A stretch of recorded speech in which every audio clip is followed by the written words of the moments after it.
All right, Happy New Year! Are we still calling everyone bouncers? Do I we don't like I that? don't know. And also, like, when do you stop saying Happy New Year? Look, I only said it because this is the first time that we're Okay. talking to our listeners in the new year. So S- that's why I So did it. fair. So technically, if I like haven't seen someone in a while and it's February, I can also still say Happy New Year, P. I don't know. I don't February is know. tough. I don't, what's I the don't know social about February. contract? Fucking January No. is tough. Let's just make it through January. And Yeah, I mean, speaking of that, just want to acknowledge all my LA friends or people who have been affected by these fires. It's been rough. It is sad. It's traumatic. So I just want to hold some space for people's feels because my feels have been all over the place in the new year.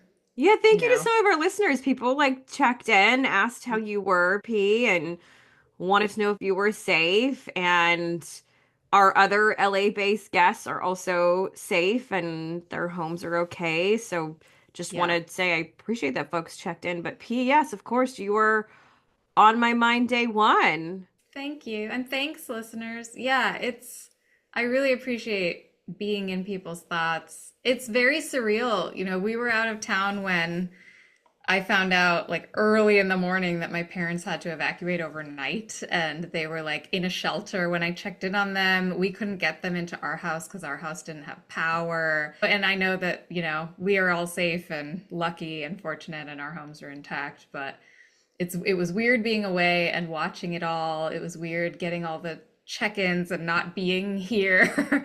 And then it was weird flying back and seeing like blue skies. It was just so bizarre, like this devastation had occurred and then like LA kind of was going back to being LA. So, I think that a lot of people have been talking about this has been such a testament to the community here, how we've all rallied. But, it remains to be seen how rebuilding and just economically this is going to affect us. But what's been coming up around that is questions around, is LA equipped to host the World Cup, the Super Bowl, and the Olympics in the next 3 years? Well, I didn't realize that was being questioned now because of I, this. yeah, there are obviously everybody has a different point of view on this, and a lot of, like, I guess people are pretty split in what they think California and LA and our government is doing. In the city, it sounds like people are like, no, this is going to happen. It's important. We're definitely going to seek out federal support, especially for the Olympics. And then there are all these people here who are like, can we focus on like putting the resources to where they're needed? So Mm.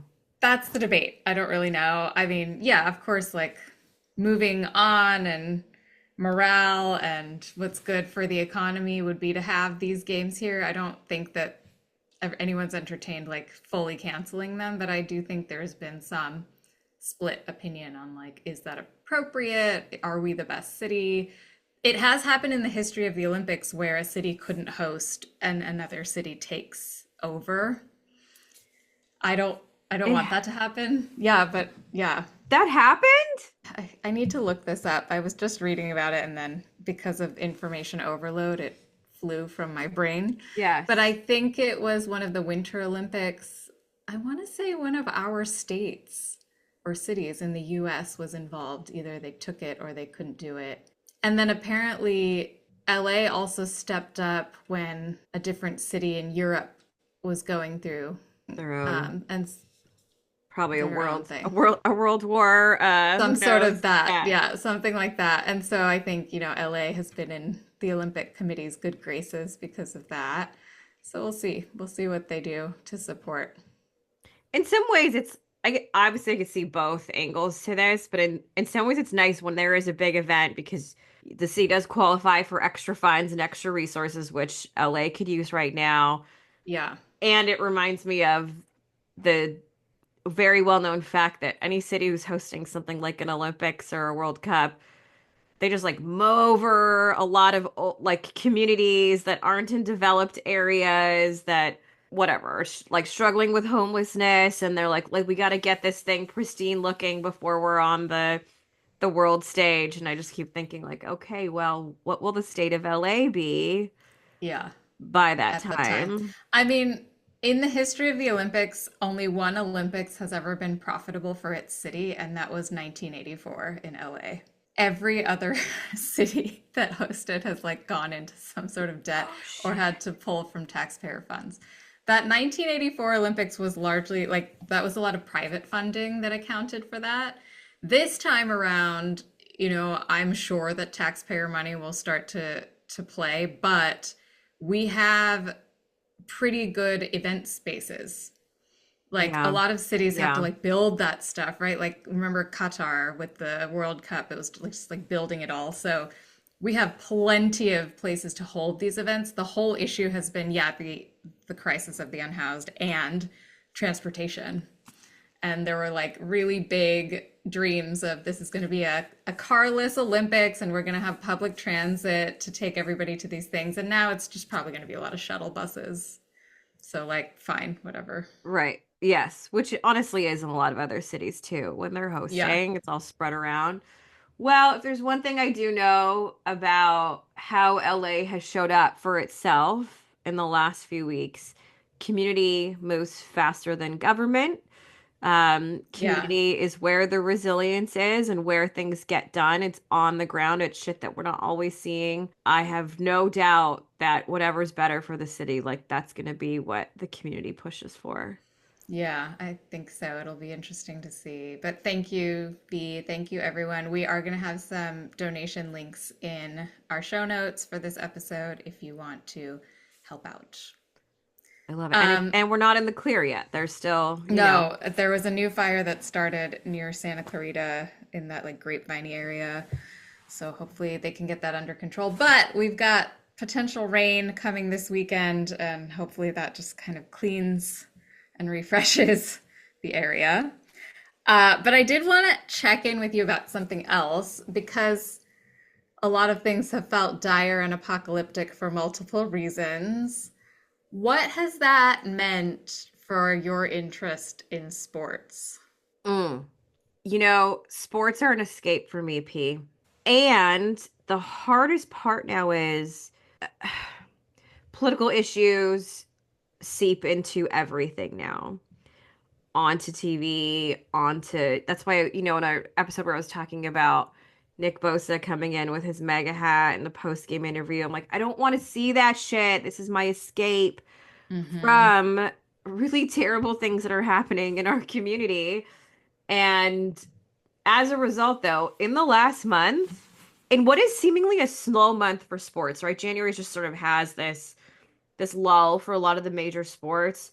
I have watched a ton of sports in the last month.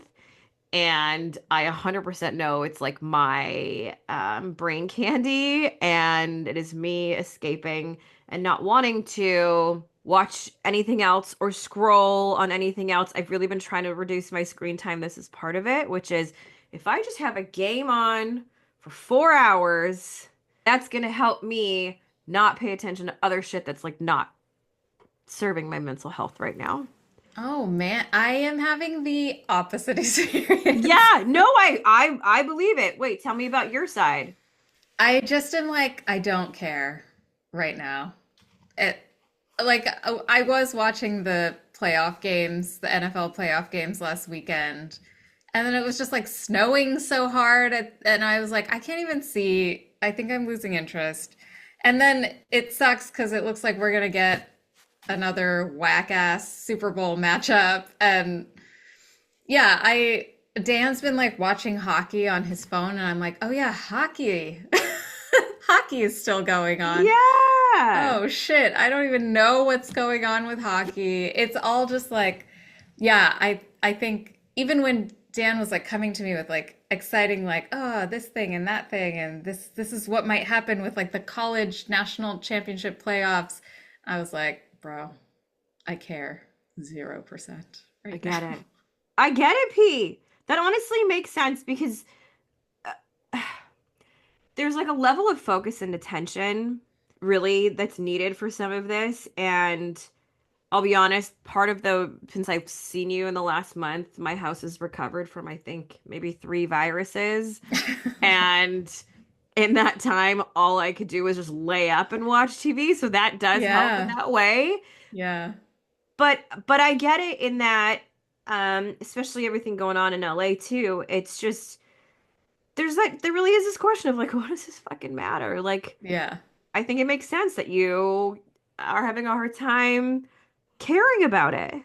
I think also this other thing that I've been grappling with is like prior to November, I was really enjoying being informed and staying on top of it. Mm, And sports had become like a really big part of that. What are the headlines? What's happening out there? The whole like TGL thing got going over this break. And so, yeah, I watched some of that and I'm like, oh, this is so interesting. I want to talk to V about it. But now that like so we're being so inundated with stuff constantly that might make us react in a way we don't need for our day or whatever. I'm trying to decide like how informed do I need to be? yeah. And is it the same amount that I was? I think the answer can be different depending on the day. Yeah, Honest. yeah. Truly, truly. I think it's actually one of the reasons why I've been loving following specific sports accounts or sports websites, which is I don't have to go to a news source Yeah. for my sports updates because I have to get through some really shit headlines usually in order Hmm. to get to the sports part of what I want. And honestly, P, I think that as a fan, like and as a viewer, that's your experience. I'm also guessing that these larger broadcasting companies and sports organizations are having the same challenge, which Mm. is how the hell do we engage our base when people are exhausted, questioning the purpose, questioning the importance, don't really give a fuck about goddamn Kansas City Chiefs. Holy fuck. I mean, come I on. just I mean, I will say what's been nice is that every game that I've watched since the fires, like they've brought it up. Even like games all the way on the other side of the country, like they're talking about it. They're thinking of us. They're putting donation links up. So that was nice. Like nobody's glossing over it. Nobody's disregarding it. I think people have been treating it with respect in the sports world, which has been really nice to see. I hear you on this and there's been something going. Do you know Jimmy? So Jimmy Butler is a forward for the Miami Heat, one of their Hmm. star players. Okay. Everything that's been going on the last fucking 3 months, I just like project my shit on other people's shit. And Yes. this is a classic case of what's been happening. So Jimmy Butler got suspended for 7 games earlier this month Oh, whoa. by the Miami Heat. And in his press conference, he says, I want to get my joy back. Oh. In his press conference piece. So, okay, so why they suspend him? The team said he was committing unprofessional acts. So he was missing flights, arriving late, separating himself from the team, like clearly going through some Going shit. through it, yeah. And now he is suspended again for 2 games because he's continuing to disregard these team rules. Oh Now, no. oh yeah, and he's probably going to be traded, and I think quite frankly he wants to be traded. But damn it if that doesn't just bring up some shit where earlier basketball fan Vanita would have been like, "Yo, fuck that guy getting paid millions of dollars and can't just like like show up to the team meeting on time." And I honestly would have had so much judgment about the way that he is behaving. And now, in this phase of like, fuck, what is the meaning of everything? To hear a player say, I want to get my joy back. I'm just like, oh, homie, like I feel you. I know, I hear that so hard. We need a consult with Dr. Ron. Yes. Oh my God. OG. We need Ron on that. And I actually thought about Ron when I heard that was something that Jimmy Butler said because you think about the supports that are in place for him on the team and how hard it Hmm. is when clearly someone's going through some shit, but also like, dude, your contract says that you need to be showing up on time and showing up to your flights. And it's listen, everybody, the everyday person, when we're going through some shit and we have our job that we have to show up to or whatever it is, these are the things that start to drop off. We start to call in sick, show up late. That's exactly what's going on with Jimmy Butler. And damn if I didn't feel for him and also then worried how this is going to be perceived Hmm. because there's still a lot of misunderstanding around what maybe the mental health experience is for him. But damn P, when I saw that, I was like, there it is. I can't actually escape all the shit going on in sports because my own boy Jimmy Butler has got the same shit going on that I do. He's feeling it. It's so true. And like that, when that's going on for somebody, it is so hard to find motivation. Like I felt that way like for several weeks leading up to today, just feeling like, how do I bring myself to like be a human person again and do the things I need to do and get back to like all of the things that make me feel real and healthy. It's so hard. And sometimes you just need to go through that time, and Jimmy Butler maybe needs to do that and then he'll find his way back to the game in a new way. That's the hope. He's incredibly skilled, truly, and has been a leader on that team. Sometimes we all do need a change of scenery. We need to Yeah. change up our environment. And, P, you mentioned it earlier around TGL. That's what I chose to do in the last months. When I tell you that I've been watching a lot more sports, I decided to watch new shit. So shit that I'm not used to watching. So yes, hockey was still going on. I haven't watched a lot of hockey actually. Mm-hmm. But a couple of new things have happened this month, which is TGL and also Unrivaled, the new 3-on-3 basketball format with WNBA players. And I just told myself like this is what I'm going to invest in for sports right now because it is keeping my attention because everything's new and I'm learning how the fuck they're doing everything.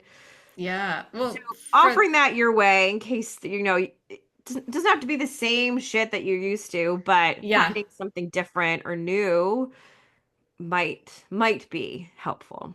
that is a good point because I do remember kind of enjoying that TGL matchup. So, okay, for our listeners who don't know what the fuck this is, do you want to do a quick rundown? Oh my God, what is the quick? Okay, so TGL Tomorrow Golf League Oh, is wait, what? That's what it stands for? I yes, isn't didn't that know. so dumb? Oh my God, That's so dumb. I hate it. it's Okay. I do I too. thought I it. do too. Okay. Okay. No. Okay. Great. All right. Keep going. It's a golf league. Really, it was Tiger Woods and Rory McIlroy who put it together, a business venture. The idea here is let's try something different. Let's try team format. Let's do it in the lull between, December and the Masters, really. Honestly, it's to get some excitement back into golf. It's the things that people were looking for from Live, which was that Hmm. it's more casual. There's team play. There's different rules. The pace is much more quick in Live, and so they were like, "Well, fuck that. We can rival that. Let's do TGL." And TGL takes place, I think it's in Palm Beach, Florida, and it's like a Top Golf, but it's like It's the it's like a SoFi arena kind of that was made just for this. It doesn't look like it seats that many people. It's pretty intimate, but it's like they built a fake green on the arena floor, and so it looks like they're playing holes, but they've got like hydraulics under the floor that can change the landscape. So their long shots are done on a simulator, and then the ball lands where it lands, and then they play the rest of it on this like fake green in front of a crowd and like with the DJ. yeah. Oh yeah, they're all mic'd up. Okay, so if what you're hearing P describe, if it sounds like the tech is unreal, that's because it really is. The It really is. Yeah, it's cool. the tech involved is incredible. There's like a huge 60-foot screen where you're hitting the ball, and these are holes, virtual holes that you probably would never see actually in real golf play. Yeah, it looked like you were playing like a Zelda game. There were like islands in the middle of the ocean. They like shot over a fucking volcano on one of them, and I was like, this is a Amazing. video game. What in the hell? But okay. And there's a shot clock. I think it's 45 seconds or something. So you Hmm. actually have to move pretty quickly. Okay, so here's the part about it that there's teams of three. There's a home team. So there's like different cities represented in the US. Honestly, the thing that doesn't make sense to me, I think I texted you about this, P, is they're stretching who belongs to what But that's city not and what home team. That's not how, yeah. So at first I was kind of like, wait, why did they choose those players to be like, why is Justin Rose in the LA team? But I was thinking of it more like the Lakers or the Dodgers. Like those guys aren't from LA, but it's the LA Mm. team. Okay, that helps me a little bit more. But at least they play in LA. I don't know, like when I heard the Bay Golf Club, I was like, that's what's up, the Bay. Okay, who do Yeah, we I got? Who do like we that. I got? like that group. No, you don't like them. Oh I no. mean, I do like them, but I'm like, we have a player from Australia, from Oh Ireland, no. from Which Australian Sweden. player do you have? That sucks. Yeah, what the fuck? We didn't ask for this. But it was just so sad. I was like, this has nothing to do with the Bay whatsoever, unless you told me, I don't know, maybe they went to universities in the Bay. I have no idea, but the link to the city is still something that's really hard for me to wrap my mind around. That being said, this is I think it's going on maybe just for the 3 months before the Masters is happening. Now here's what's happened. Tiger Woods obviously is a big part of this entire thing happening. His team is Hmm. Jupiter Links or whatever. Jupiter, uh-huh. Yeah. Jupiter, Anyway. Florida. The place Um, that nobody wants to live except for professional golfers. exactly. Well, they have low taxes in Florida. That's why everyone's trying to go there. But Yeah. the week that Tiger Woods and his team played, which was week two, dude, they saw like over 1 million people in viewership. Like just skyrocketed. Wow. And then week three just happened and it dropped It to dropped. almost like I didn't even know there was a week three. We watched the Tiger one and we watched the LA team blow him out. okay, okay, this is my other listen. I like what they're trying to do and they're trying to experiment. Other than this like city affiliation thing, the other thing that I'm really curious about how they're going to continue to tweak is there haven't really been competitive matches. So it hasn't Mm. actually kept my attention in that way. What I honestly think is people like me, people like Dan, we're watching to see Tiger Woods. Yeah. Watching to see Tiger Woods play. The numbers will reflect that. And And it's going to be so much easier for him to play more frequently because he doesn't have to walk a whole course. bingo. Bingo. But why? There's no reason that that matchup shouldn't have been competitive, though. Like, all of the teams I feel like are really well distributed with names that if you're a golf fan, you want to see. And so you might feel like you have, again, like we talk about player allegiances on a lot of the different teams. Yes. And those guys, like, there was no reason why. I mean, they had like one guy I'd had like never heard of before on the Jupiter team, but other than that, there was no reason why that match shouldn't have been competitive. Why do you think that's happening to like with such a discrepancy? Okay, so I think you're right. I think all these players are great. They all are doing it for a reason. They're all pro players. I just don't know if the setting of TGL is bringing competitive play out in these players. Interesting. They're having more, it's more like shooting the shit. There was a lot of that, just kind of funsies. Yeah, when I hear Return of the Mac in the background, P, I'm not like, yo, fuck that player. I'm so competitive now. I'm gonna be like dancing It's on the chill. green and like, yeah, and not at all Interesting. being competitive, which maybe I'm the only one who's trying to watch for some level of competitive play. I'm sure everyone's watching for their own reason. What it also brings up is damn it if professional golfers have like cardboard personalities sometimes. But here's the other thing about this, right? Like, this is tech, as we're saying. So it's going to be interesting. Like, maybe the LA team blew out the Jupiter team because they were a lot younger. And maybe there's something about familiarity with integrating your game into tech in this way that's going to come into play. And like, we've never really seen that before. But like, Yes. I find Colin Morikawa and Sahith Theegala to be your very charming, not outgoing Asian guys from California, and that makes me happy. I'm with you on both of those guys, and I'm actually not even necessarily even criticizing the individual players because when you're a professional player, you're a brand. So when you're Mm-hmm. playing on the course, on the court, on the whatever, you are still putting up a branded personality. And now all of a sudden, when you play with the conditions around you, and we're all of a sudden expecting you to be more playful and authentic in that way, I think it's very hard for Yeah. professional athletes to do because they're just not comfortable with it. I forget who it was. At some point they cut away. Oh, I think it was Xander Schauffele. I think they do this off-green interview with him, but the whole time I think he's just like plugging Callaway golf clubs. No, he seems like the biggest wet blanket. I can't with that guy. I do think that like golf is such an internal game, right? So when you watch a typical golf tournament, it's just like you don't hear them speak. You don't know what they're thinking. You just have to like listen to commentators whisper in your ear, you know? So there's nothing that they get to exude until like that final shot. And in this, I wasn't really listening, but I guess they were shit talking playfully and like kind of poking at each other and having inside jokes. And the other thing that I think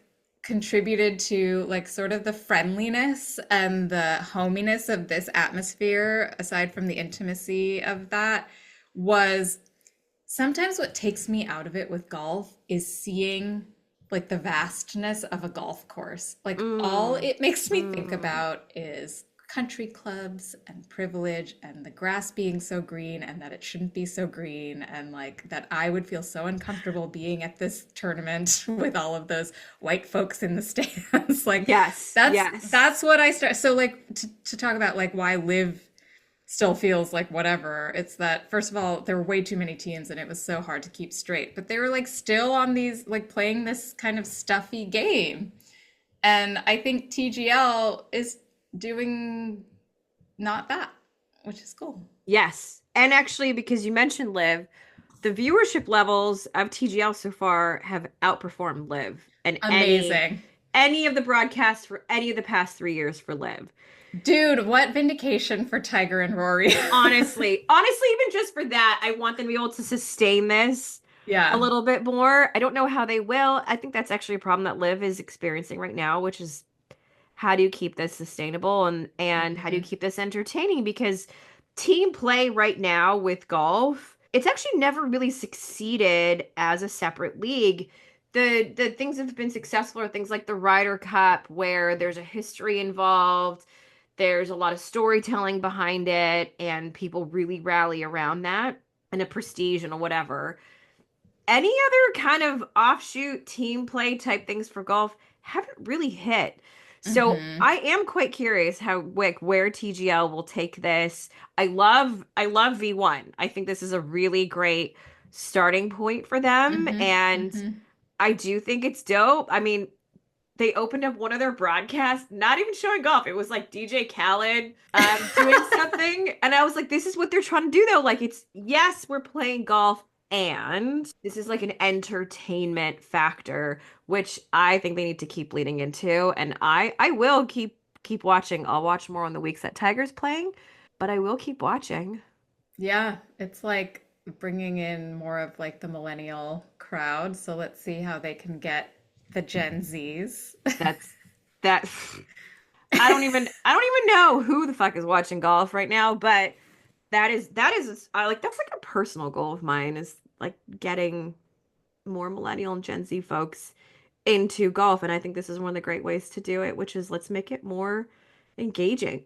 Unfortunately, it also caters to more of like a betting crowd too. You can see where gambling is much easier in this format Oh, as a because there's viewer. so many more people like kind of doing different things. Exactly, different shots. Yeah. You know how it just there's obviously more ads that run for sports betting when you watch it, so I know that that's Mhm. a piece of how they're keeping it engaging for people Also, yeah, it's 2 hours long, so it's like you can sit there and watch the whole thing and be betting throughout versus tuning out versus 5, 6 fucking hours of where just like slow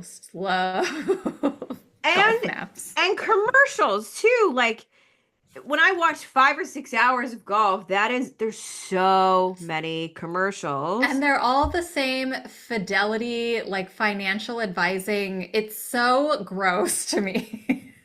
Dude, I'm not even kidding. I had this distinct memory of being a teenager watching Tiger. This might have been the 98 Masters, watching it with my dad, and an erectile dysfunction commercial comes on. Oh my God. And I'm just dying inside because I'm like, great.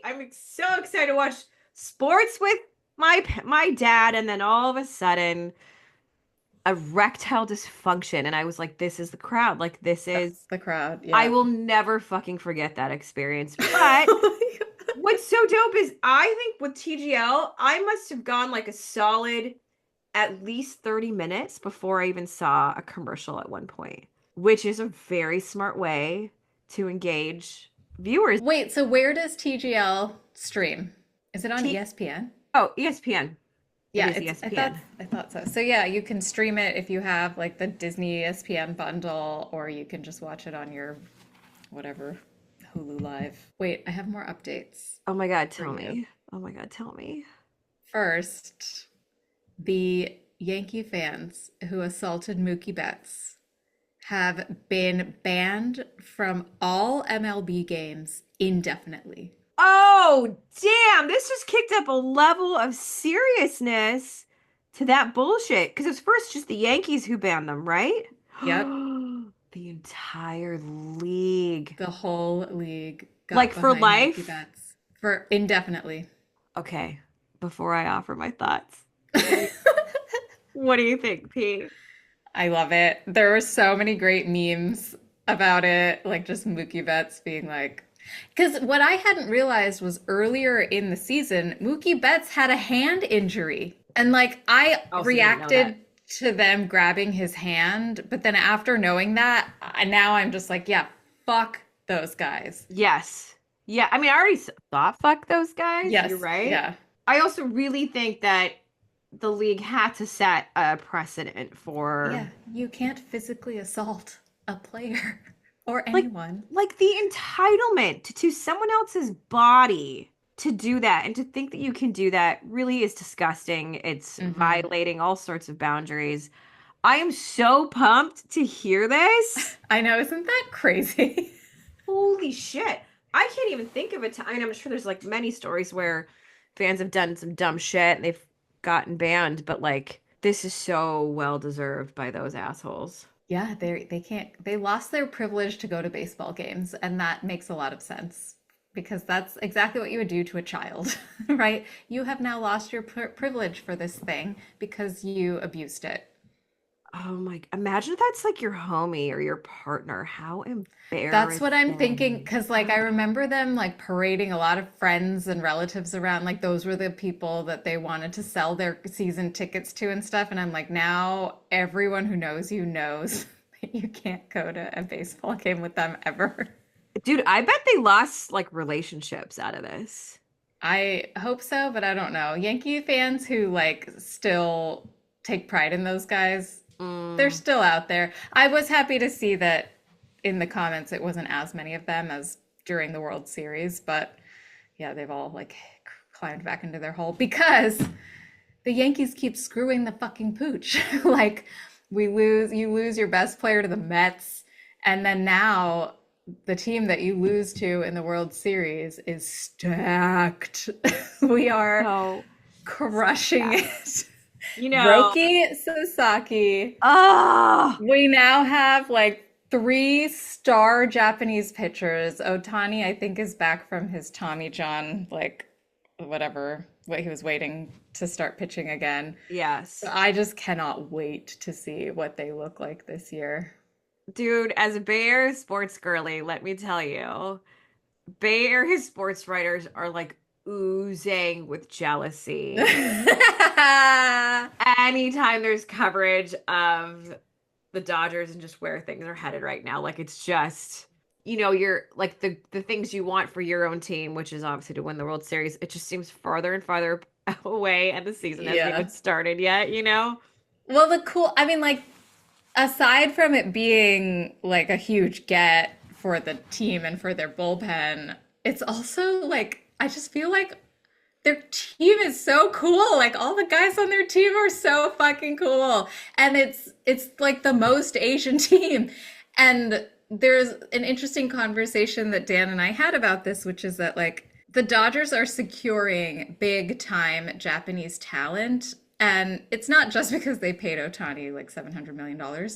It's also because I think there's something desirable now for Japanese players and the Japanese fan base about kind of like the LA baseball culture. Yeah. And like there are already other Japanese players on the team. And so if you're a Japanese player, which team are you going to want to go to? Right? The one where your other bros are going to be there and you can speak your home language and you're going to be so embraced for that. And so Dan was like, the Yankees need to do with like Dominicans what the Dodgers are doing with with the Japanese. Yeah, their branding and marketing team better fucking knock this one out of the park because Yeah.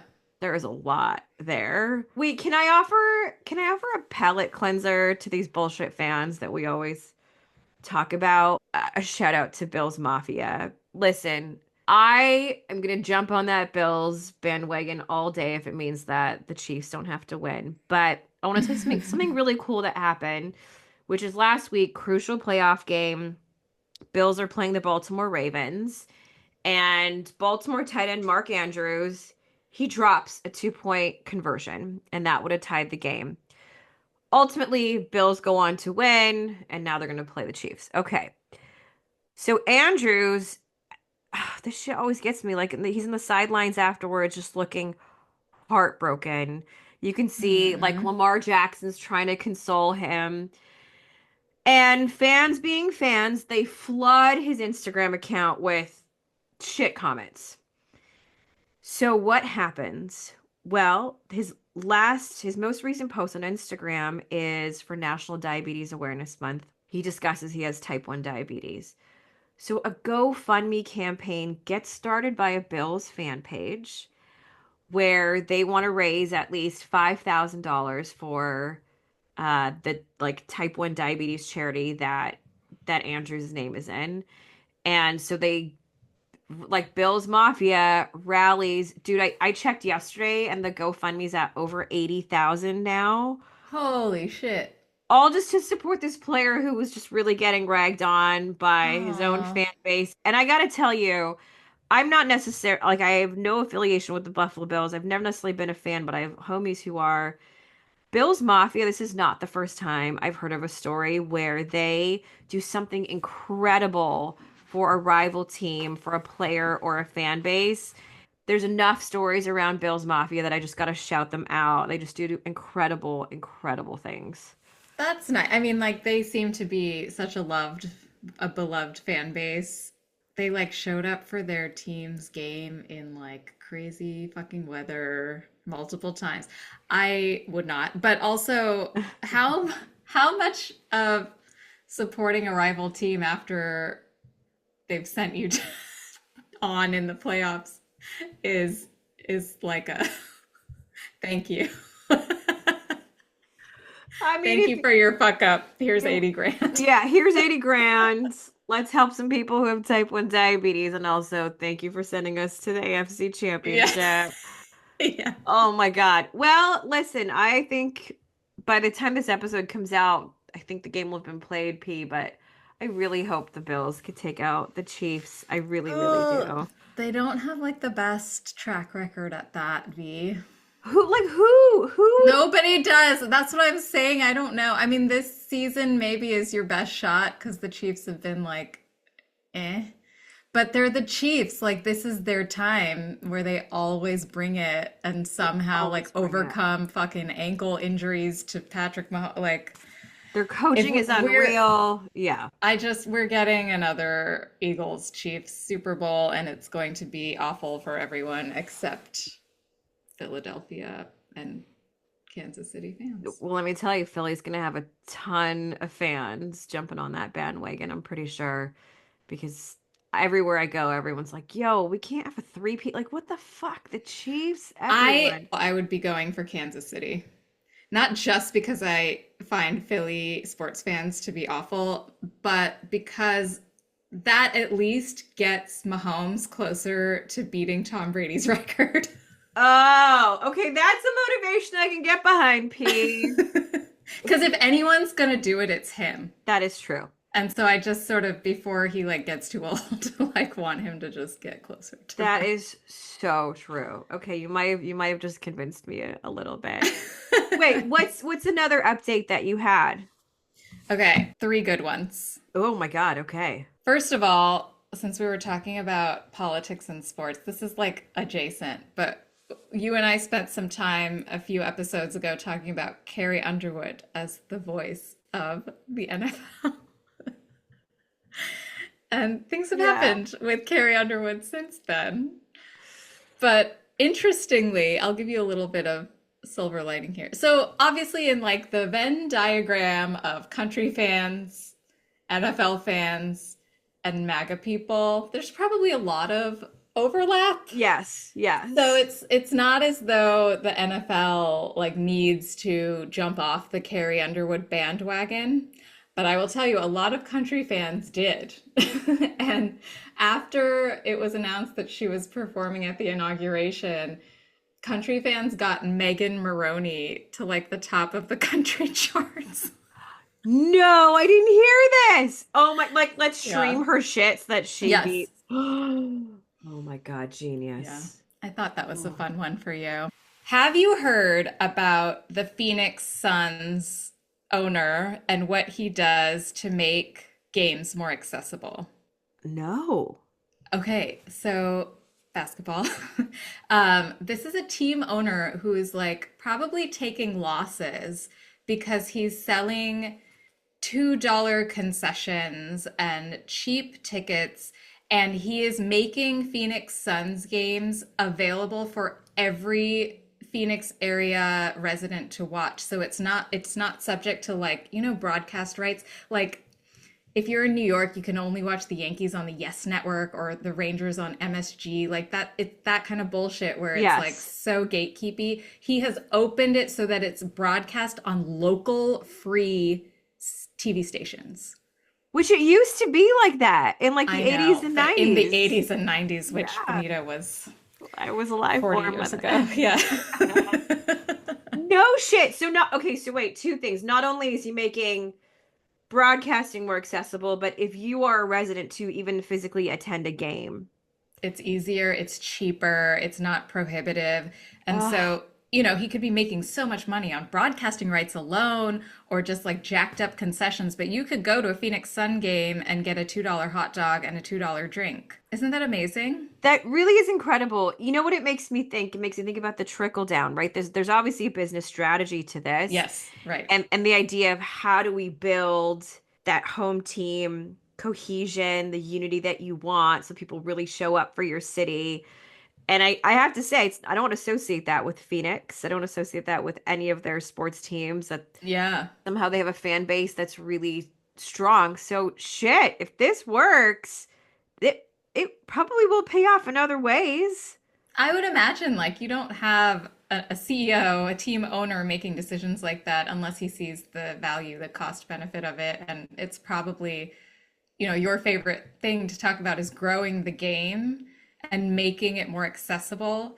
And yeah, you're only going to benefit like merchandise sales and selling out your games every time versus having empty seats. So I think that with that alone, like he's on his way to something, and it would be so cool to see a lot of, because it's expensive to go to sports games now. Like it's So really expensive. it's like a little uncalled for, I think. I mean, truthfully, this is the last probably 3 years has been the least I have attended pro sports games because just to think about getting to the game, Mm-hmm. right, the transport of it, parking, whatever it Parking, yeah. is, Mm-hmm. it's really hard for it to feel worth it. Yeah. Um, the other thing I love about this story is clearly it's a long-term game that they're playing. Imagine when you're a player and you're thinking about being recruited, you want to go to the teams where they're known to have a really dope fan base. And, Yeah. could this not only pay off, obviously, revenue-wise, but in the types of players that you are recruiting and scouting. He's seeing some vision, so I would be interested to learn more about this, but I happened to see a video about it and I was like, that is pretty cool. That is dope. That is dope. All right, finally, this one was super fascinating. So, Jaden Daniels, do you know who this person is? He's Yeah. a football quarterback. And this is crazy. So basically, he was given this program. It was kind of, I think, probably a pioneer program where he gets to train using a VR headset. And the stats of his improvement after he started training using this VR headset is like crazy. Like, I don't have numbers because I don't remember numbers because I'm still in my I don't care about sports funk, but it was just like night and day, the improvement before and after. And it made him like a top tier performer and quarterback. So the reasoning why that's happening is because, first of all, he can do a ton of reps without taking hits. And so Mm. he can just practice and practice and practice. And the VR headset speeds up the action so that now he's training on faster defense. And when he gets to a game, he's like, oh, everyone's moving so slow. Oh my God. Isn't that Okay. crazy? I thought that was really cool. And I'm like, why hasn't this caught like Moneyball? Like, why isn't every team doing this? It's clearly an edge. So I know that a lot of athletes do this with their mental performance coach or their mental fitness coach where they use these Visualizing. yeah, Yeah. exactly. They use these VR setups to not only, of course, perform better with the actual technicalities of it, but to be able to get their breathing down, their heart rate down, to be able to Mm. practice that as much as possible so that their performance improves. I actually did know that they're doing some of that at the college level. What I didn't realize though, that there's somebody who has seen that much of an improvement in their performance that it's possibly a condition on their contract to have this as a resource. And then of course, now what's happening, I'm sure, is every other team is hearing about this, piquing their interest, and now they're like, "Oh, yo, shit, we got to get our hands on Yeah, we this." get right. And like, if I were a quarterback, I would absolutely want something like this because it's a very dangerous job, right? And like to get really good, you have to go through some pretty big wear and tear. And so like, sure, he's not getting maybe the practice like falling safely as much or like protecting himself physically, but it sounds like maybe he's not going to need to as much because he's taking himself out of those positions to begin with because of this training. Whoa, dude, like this is, I mean, yeah, I guess I have questions around the physical conditioning of it because Yeah. in some Well, ways, he still has to like, because he's wearing it and like the guys are coming at him. So he's still doing, I think, the throwing and like the footwork. I don't know. Yeah, another cool thing that I need to like learn way more about because I do think, just like the Phoenix Suns strategy, I do think that we're going to see this emerging with more teams. yes. Because, like, why not? Well, I'm going to drop a bit of a nugget here, which is I will have more to say about mental performance coaching in sports in a very, in probably like our next episode, P, or our Why next two. did you take a job? Because I have been working on something in the last month or so, and I'm just going to leave it at that.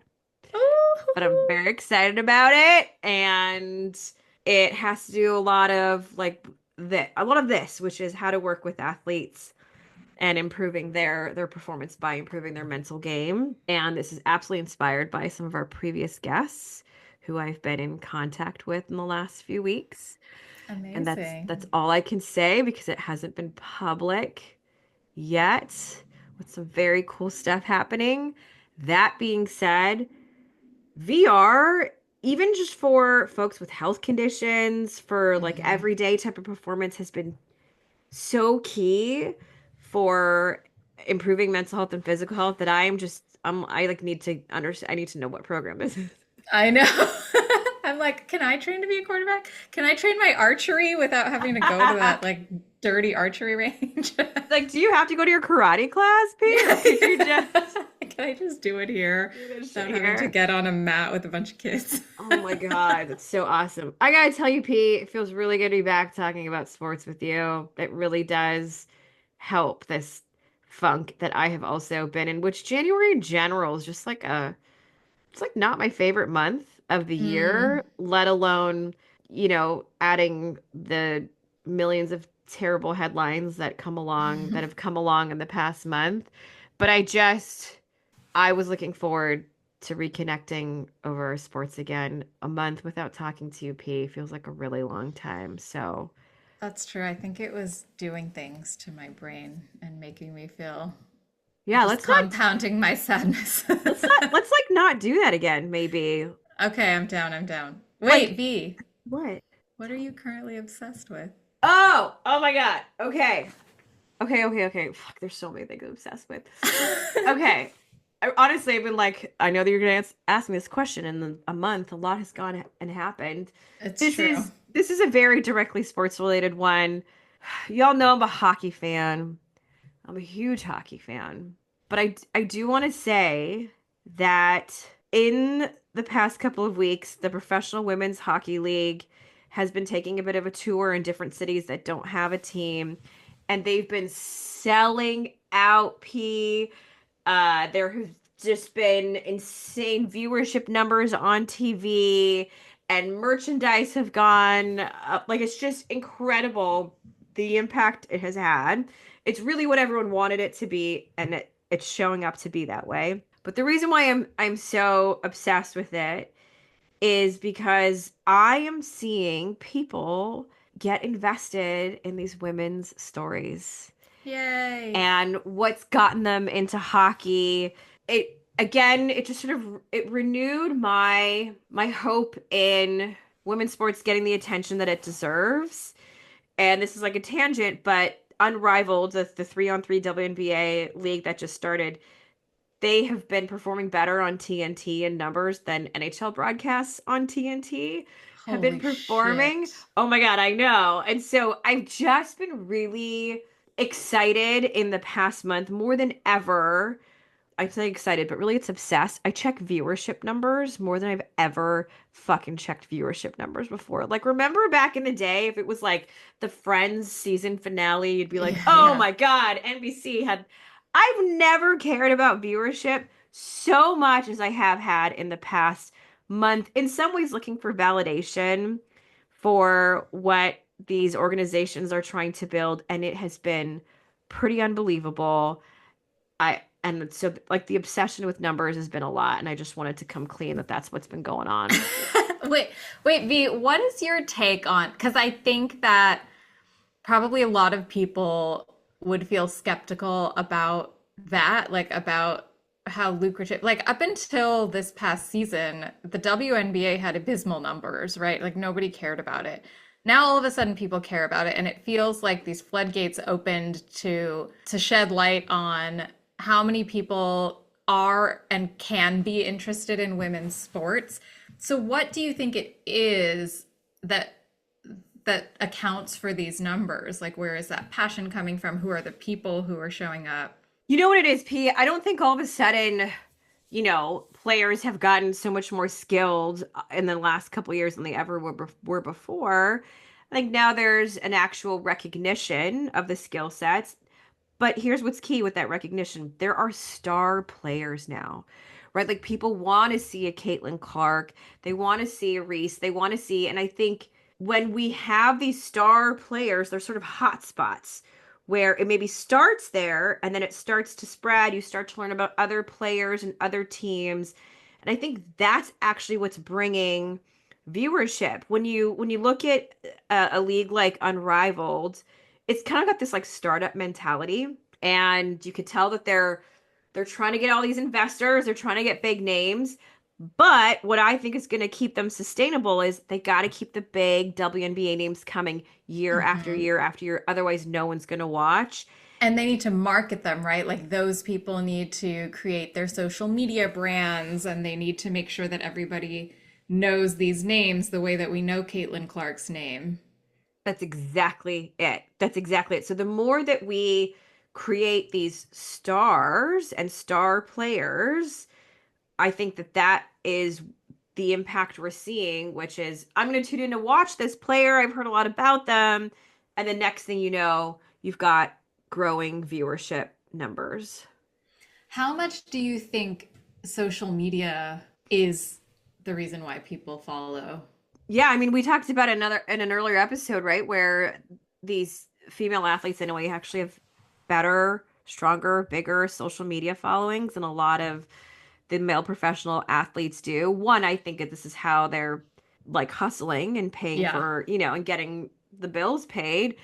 But I also think that I think a lot of these players grew up with social media. Like they're in their 20s, P. Like this is a norm for them. And it's not something that I'm familiar with, that's for sure. I didn't worry about building my brand in my 20s on social media, but I think it's been something that they're used to ever since they were college players. So absolutely think it's a big aspect of how to grow the sport. And not only that, not only the player themselves, but the brands that are trying to associate themselves with these players are now you need to up their social media game to get the Uh-huh. 14-year-old girl to also follow them on social media. The female fan base was always there. Or somehow it's like come out of the woodwork because we've given them now spaces to exist. I mean, honestly, I think that's what it is. I don't have a magic bullet that all of a sudden one night people weren't watching and all of a sudden they were. I think Right. the players have been there, the skill sets have been there.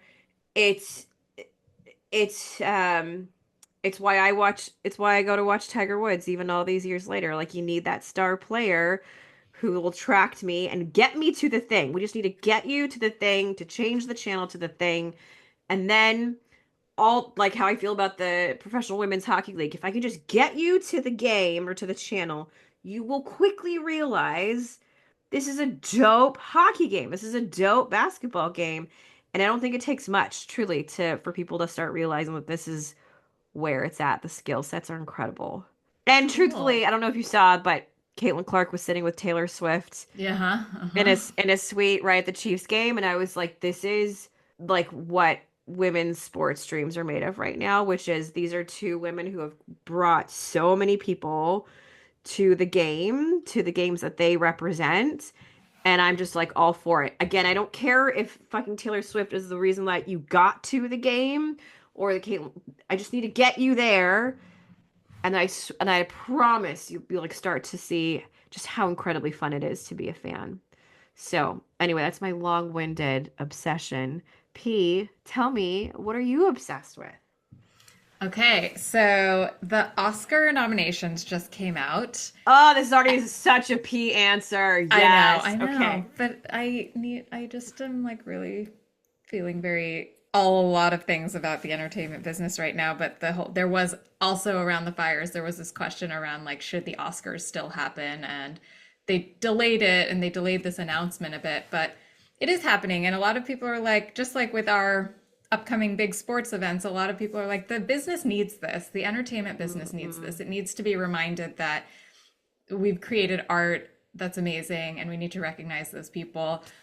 So there was a big surprise that I was so happy to see because the Golden Globes largely snubbed this movie, but this was a movie that nobody saw and that essentially nobody wanted to see. It was an independent film that did relatively well on the festival circuit, but everyone was saying this is going to have such an uphill battle because no one wants to watch this. And it's this movie called The Apprentice, which is a story about early Donald Trump and his relationship with Roy Cohn. And I knew this, I read about it, and I knew that this was going to have a struggle. And so I made Dan come with me to go see it in the theater so that we could like contribute to this film because, people don't want to know more about this guy or hear more about him than they have to.